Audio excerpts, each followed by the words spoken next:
عمران خان کا اداروں اور سیاسی جماعتوں سے بات چیت کرنے کا اعلان۔ چیئرمین پی ٹی آئی نے کہا انہیں جیل میں ناجائز ڈالا گیا، لیکن ان سب کے باوجود اداروں اور سیاسی جماعتوں سے بات چیت کرنے کو تیار ہیں۔ Barrister Ali Gohar. Chairman P T I اور سابق وزیر اعظم عمران خان نے اداروں اور سیاسی جماعتوں سے بات چیت کرنے کا اعلان کر دیا۔ عمران خان نے کہا کہ انہیں جیل میں ناجائز ڈالا گیا، لیکن اس سب کے باوجود اداروں اور سیاسی جماعتوں سے گفتگو کرنے کے لیے تیار ہیں۔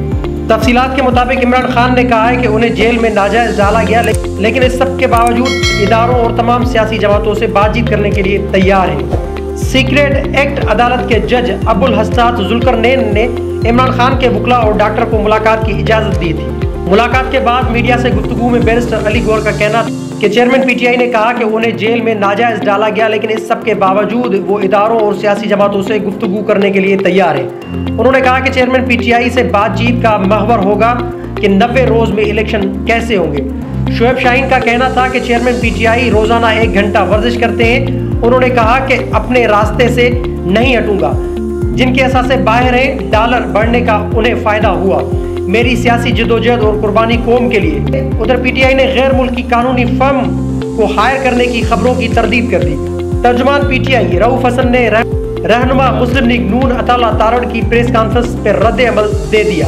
رؤف حسن نے اپنے بیان میں کہا ہے کہ پاکستان سے باہر کسی عدالتی فرم سے رجوع کیا اور نہ ہی ارادہ ہے۔ غیر ملکی قانونی فرم سے متعلق زیر گردش اطلاعات میں صداقت نہیں۔ ترجمان نے واضح کرتے ہوئے کہا کہ ایسے کسی اقدام کو جیل میں قید چیئرمین پی ٹی آئی عمران خان کی تائید حاصل نہیں۔ پی ٹی آئی نظام انصاف سے ہی حقوق و انصاف کی طلبگار ہے، نظام عدل سے آئین و قانون کی بالادستی کے لیے اقدامات کے متقاضی ہیں۔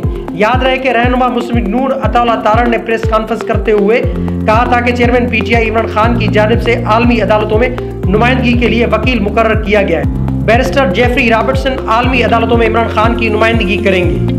مزید خبروں اور اپڈیٹ کے لیے جوت نیوز کو لائک کریں، سبسکرائب کریں اور کمنٹ سیکشن میں اپنی رائے کا اظہار ضرور کریں۔ اللہ حافظ۔